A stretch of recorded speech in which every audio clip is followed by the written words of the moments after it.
Murder in the church بہت اچھا تھا، شاہکار تھا، پرفیکٹ تھا ٹیکنیکل پوائنٹ آف ویو سے. His last play the cocktail party was a success and one fame for ہم، اور اس کا آخری ڈرامہ دا کاکٹیل پارٹی بھی بڑا کامیاب رہا. اس ڈرامہ کی بنا پر اس شخص کو بڑی شہرت ملی. Eliot also achieved wide spread attention for his poem the love song of J Alfred Prufrock. جی ہاں، یہ اس کی بڑی پاپولر پوئم ہے. اس پوئم کی بنا پر اس شخص کو بڑی شہرت حاصل ہوئی، بڑی پذیرائی ملی اس نظم کو، which is seen as a master piece of the modernist movement. اور اس نظم کو ماڈرنسٹ موومنٹ کا شاہکار خیال کیا جاتا ہے. ٹی ایس ایلیٹ کو ہم ایز اے پوئٹ پہلے ڈسکس کر چکے ہیں، لہٰذا یہ باتیں آپ کے ذہن میں ہونی چاہیے. ہم اس کو پہلے پڑھ چکے ہیں، اور یہ نظم love song of J Alfred Prufrock, اس کا بھی ذکر ہم پہلے پڑھ چکے ہیں. It was followed by some of the best known poems in the English language. اور یہ انگلش لینگویج کی کچھ بہترین نظموں میں سے ایک تھی. اور وہ بہترین نظم کس طرح سے تھی؟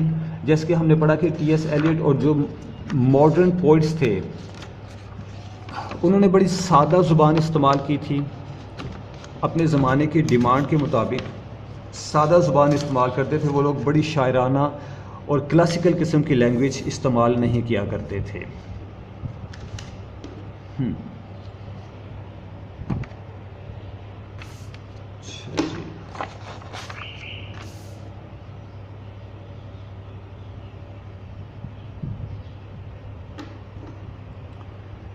Including the Waste Land. Waste Land بھی اس کی ایک نظم ہے جو کہ ایک شاہکار نظم تھی. میں نے ویسٹ لینڈ کو پڑھا اپنی اسٹوڈنٹ لائف میں جب میں ایم اے انگلش میں تھا، اور یہ ہمارے سلیبس کا حصہ ہوا کرتی تھی. آپ لوگوں کا نہیں معلوم کہ ہے یا نہیں، یہ بہت اعلیٰ نظم تھی. دا ہالو مین ہم فرسٹ ایئر میں پڑھ چکے ہیں، فرسٹ ایئر انگلش کی بک میں. Ash Wednesday 1930 and 4 quarters 1945 he was awarded the Nobel prize. یہ اس کی کچھ بڑی اہم تصنیفات تھی، کچھ نظمیں، کچھ ڈراماز جس کا ذکر کیا گیا. ان ڈراماز کی بنا پر، ان پوئمز کی بنا پر، اس پوئٹری کی بنا پر یہ شخص بڑا پاپولر ہوا. He was awarded Nobel prize in literature in 1948. 1948 میں اس کو نوبل پرائز دیا گیا for his outstanding pioneer contribution to present day poetry, کیونکہ آج کے دور کی شاعری میں، آج کے دور کی شاعری کے لیے اس نے بڑا کام کیا تھا. اچھا جی، اس کے بعد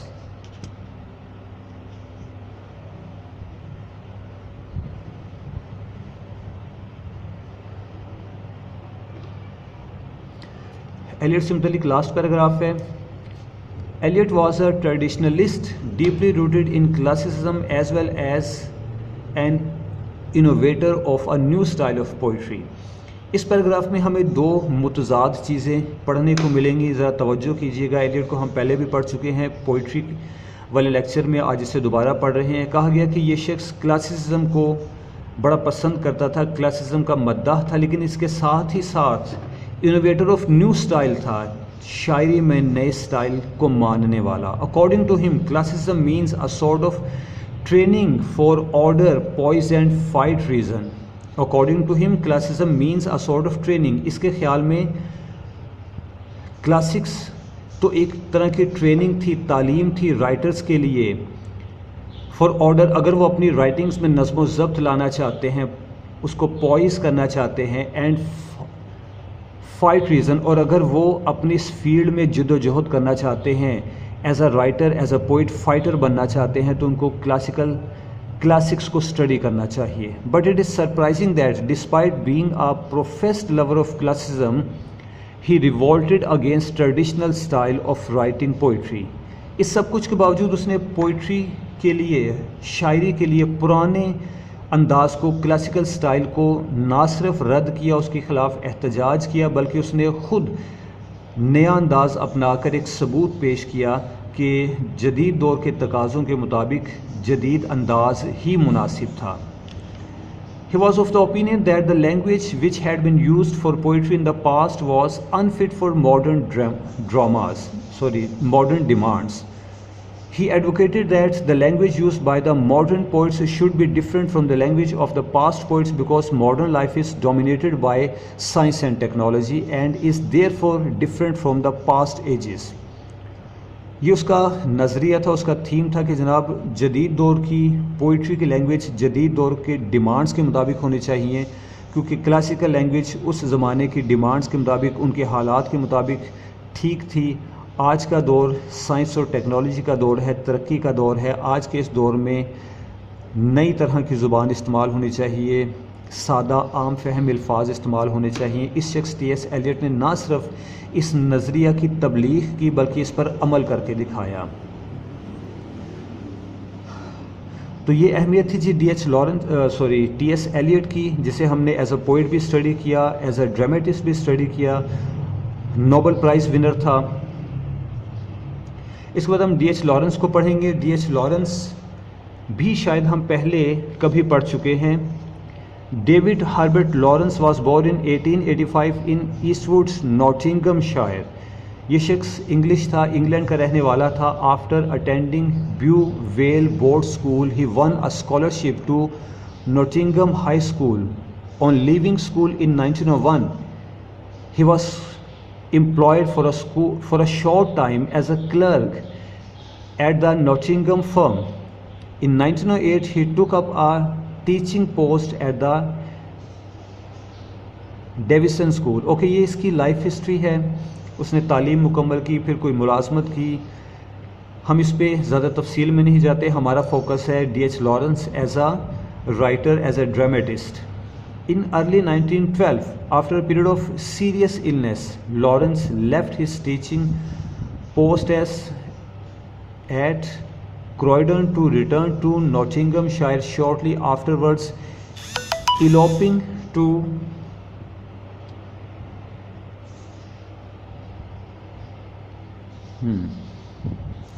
to Germany with Frida, the wife of Professor Ernest Weekly. یہ اس کی زندگی کا ایک ایڈونچرس قسم کا واقعہ ہے، ایک ایڈونچر ہے اس کا، کہ جب اس شخص نے تعلیم مکمل کی، کچھ عرصہ ملازمت کی، اسی دور میں اس کا سامنا ایک جرمن خاتون سے ہوا جو کہ جرمن پروفیسر کی بیگم تھی، بہت خوبصورت تھی، اس کو پسند آئی اور اس شادی شدہ خاتون کے ساتھ یہ بھاگ نکلا، فرار ہو گیا۔ دے ریٹرنڈ ٹو انگلینڈ ان 1914۔ ہاں، لیکن یہ ہے کہ بعد میں ڈی ایچ لارنس نے اس خاتون کے ساتھ شادی کر لی تھی اور پھر اپنی وفات تک اس کے ساتھ رہا۔ ان کی شادی کامیاب رہی۔ اچھا، they returned to England in 1914 prior to the outbreak of war and were married at Kensington register office on 14 July. ٹھیک ہے جی، انہوں نے واپس آ کر شادی بھی کی۔ Confined to England during the war years. پھر 1914 میں جب فرسٹ ورلڈ وار شروع ہوتی ہے اور یہ جنگ 4 سال جاری رہی، یہ شخص انگلینڈ میں پھنس کر رہ گیا، اب یہ سفر نہیں کر سکتا تھا، ملک سے باہر نہیں جا سکتا تھا۔ The Lawrence spend much of this time at Tregerthen in Cornwall. یہ ایک جگہ کا نام ہے، انہوں نے اپنا زیادہ عرصہ اس علاقے میں بسر کیا۔ ان 1919 میں دے لیفٹ انگلینڈ۔ یہ مسٹیک ہے جی، 1919 نہیں 1919 ہے، 1990 نہیں 1919 کا ڈیجٹ ہے یہاں پر۔ They left England once more. انہوں نے ایک بار پھر سے انگلینڈ چھوڑ دیا with a view of extensive travelling, اس مقصد کے ساتھ کہ وہ بڑے پیمانے پر سیر کریں گے، دنیا میں سفر کریں گے۔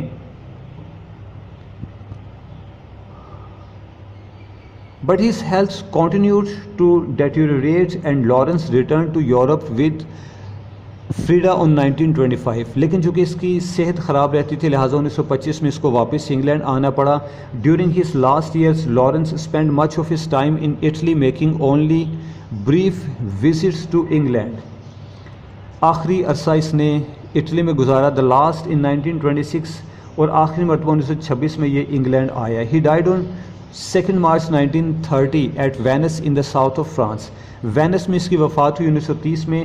تو ان ڈیٹس کو یاد رکھیے گا، اس کی ڈیٹ آف ڈیتھ 1930 ہے، اس کی ڈیٹ آف برتھ 1885 تھی، اور اپنی زندگی میں زیادہ تر یہ بیمار رہا۔ ایک اس کی ایلوپمنٹ یعنی کسی کی بیوی کے ساتھ بھاگ جانا، پھر اس کے ساتھ شادی کرنا، یہ اس کی زندگی کے کچھ واقعات تھے۔ اس کے بعد ہم پڑھتے ہیں، اس کو ایز اے رائٹر پڑھیں گے، اس کی زندگی کے حالات و واقعات دیکھنے کے بعد۔ David Herbert Lawrence was one of the most versatile and influential writers in 20th century. یہ شخص بڑا بااثر رائٹر تھا اور ورسٹائل تھا. ورسٹائل کیا تھا وہ ہم اگلی سنٹینس میں پڑھتے ہیں. Best known for his novels, Lawrence was also an accomplished poet, short story writer, essayist, critic and travel writer.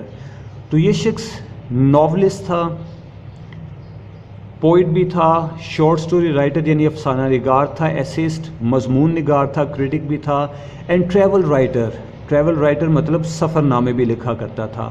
The controversial theme for which he is remembered was the celebration of sensuality in an over-intellectualized world. اور اس سے متعلق controversy, اختلاف کیا تھا کہ یہ ایک over انٹلیکچولائزڈ world میں رہتے ہوئے, ایک مہذب دنیا میں رہتے ہوئے سینسویلٹی کی اور سیکس کی بات کرتا تھا. اس کی تحریروں میں سینسویلٹی اور سیکس کا ذکر بہت ہے. اسی وجہ سے بڑے عرصے تک یہ شخص بین رہا, اس کی تحریروں پر پابندی تھی. اور اسپیشلی ہمارے سلیبس میں پاکستان میں تو ڈی ایچ لارنس کو بہت ایوائڈ کیا جاتا ہے. بہت کم پوئمز اس کی ہمارے سلیبس میں رکھی جاتی ہیں, اور ناول اور ڈرامہ تو ہرگز نہیں ہے. He contributed both to Georgian poetry and the imagist anthologies. Anthology کہتے ہیں شاعری کے مجموعے کو, کوئی ایک ایسی کتاب جس میں نظمیں اکٹھی کی گئی ہوں, اس کو اینتھولوجی کہا جاتا ہے. تو کہا گیا کہ اس شخص نے جارجین طرز کی پوئٹری اور امیجنسٹ طرز کی پوئٹری دونوں میں کنٹریبیوشن کیا, دونوں طرح کی شاعری کی اس نے. Most of his mature poetry deals with the theme of duel of sex, a conflict of love and hate between man and wife. اس کی پوئٹری میں, اس کی تحریروں میں مین اینڈ وائف, مرد اور عورت یعنی میاں بیوی کے درمیان محبت اور پھر کانفلکٹ, اختلاف, ہیٹرڈ, نفرت, علیحدگی ہو جانا, ان معاملات کو ڈسکس کیا گیا ہے. لیکن ڈی ایچ لارنس آخر میں یہی تبلیغ کرتا ہے کہ انہیں یعنی میاں بیوی کو ایک دوسرے کی طرف واپس آنا ہی پڑتا ہے, رجوع کرنا پڑتا ہے.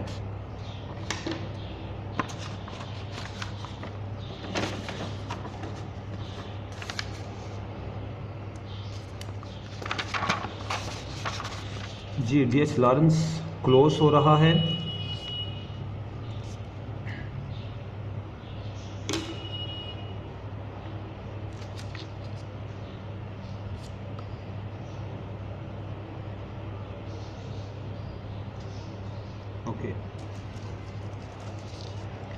Expressing an annihilation of ego and a mystical rebirth. Expressing an annihilation of ego. اس کی تحریروں میں annihilation مطلب ہوتا ہے خارج کر دینا, نکال دینا. اس کی تحریروں میں ایگو کو, انا پرستی کو خارج کیا گیا ہے. جیسے کہ میں نے ابھی کہا کہ اس کی پوئمز کا, ڈراماز کا, نظموں کا اینڈ اس طرح سے ہوتا تھا کہ اگر میاں بیوی کے درمیان تکرار ہے, جھگڑا ہے, تو آخر وہ اپنی انا کو توڑ کر ایک دوسرے کی طرف واپس آ جایا کرتے ہیں. ری برتھ اور ری جنریشن کا ذکر ہے اس میں. He believed in writing poetry that was stark, immediate and true to the mysterious inner force which motivated it. اس کی شاعری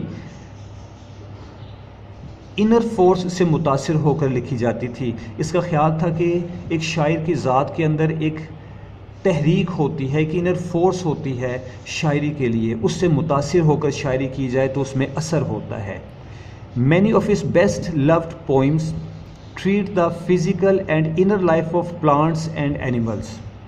یہ پودوں اور جانوروں سے متعلق بھی لکھتا ہے, لیکن ان کی انر لائف یعنی ایز اے سائنٹسٹ نہیں لکھتا, ان کی فیلنگس کا ذکر کرتا ہے. Others are bitterly hysteric and express his outrage at the puritanism and hypocrisy of conventional Anglo-Saxon society. اس کے بعد یہ ہسٹیرک بھی ہے, سیٹائر بھی, طنز بھی ہے. اس کی تحریر میں یہ اپنے زمانے کے لوگوں کی ہیپوکریسی اور کنونشنلزم کا مذاق اڑاتا ہے, یعنی وہ لوگ جن کا خیال تھا کہ وہ بڑے روایت پسند ہیں اور وہ پیورٹن خیالات کو ماننے والے ہیں, یہ کہتا تھا کہ وہ ہیپوکریٹس ہیں, وہ منافق ہیں.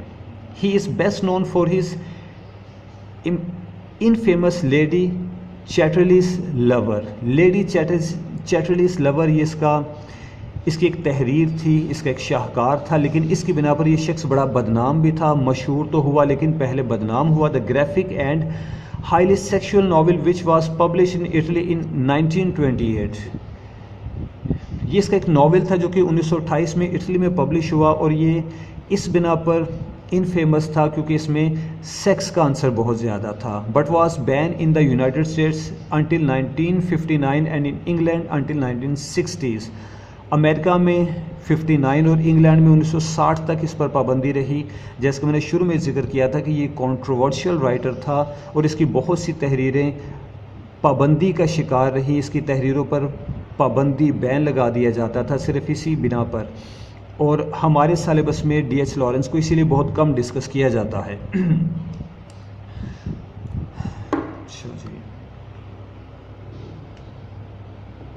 اوکے, لاسٹ 2 لائن سے ذرا فوکس کلیئر کر لیا جائے. D H Lawrence as a dramatist won posthumous ہیومرس فیم. اس کو ایز اے ڈرامٹسٹ بڑی شہرت ملی. اور پوسٹ ہیومرس فیم کا مطلب ہوتا ہے مر جانے کے بعد والی شہرت, یعنی جب تک یہ زندہ تھا اس کو as a poet, as a novelist جانا جاتا تھا. اس نے جو ڈراماز لکھے ان ڈراماز کو سٹیج کیا گیا, سٹیج پر پرفارم کیا گیا, انہیں لائک کیا گیا. کب؟ اس کی وفات کے بعد. He wrote 8 full length plays during his lifetime. Lawrence publish 3 plays. Total 8 dramas اس نے لکھے جو کہ فل لینتھ پلیز تھے اسٹیج کے لیے. ان میں سے 3 اس کی زندگی میں اسٹیج پر پرفارم کروائے گئے. دا ویڈوئنگ آف مسز ہالرائڈ 1914 میں, touch and go 1920 and David 1926. یہ 3 ڈراماز تھے جو کہ اس کی زندگی میں ہی اسٹیج پر پرفارم کیے گئے تھے. اس کے علاوہ باقی ڈراماز کو اسٹیج پر پرفارم نہیں کیا گیا, کم از کم اس کی زندگی میں نہیں کیا گیا. تو یہ ایک طرح سے اس کی زندگی کی ایک ٹریجڈی ہے, ایک المیہ ہے کہ اسے اپنی زندگی میں لائف ٹائم میں ایز اے ڈرامٹسٹ شہرت نہ ملی. ہاں البتہ as a poet, as a novelist یہ بڑا پاپولر رہا. اس کے بعد اسٹوڈنٹس ہم اس لیکچر کا ایک خلاصہ آپ کے سامنے بیان کرتے ہیں اور پھر ٹائم کی مناسبت سے اپنے اگلے لیکچر کی طرف, اپنے اگلے ٹاپک کی طرف آ جائیں گے. آج ہمارے لیکچر نمبر 18 چل رہا ہے. اس میں ہم نے ماڈرن ڈرامہ کو ڈسکس کیا اور لیکچر نمبر 17, 18 2 لیکچرز میں کل ملا کر ہم نے ماڈرن ڈرامہ کو ڈسکس کیا.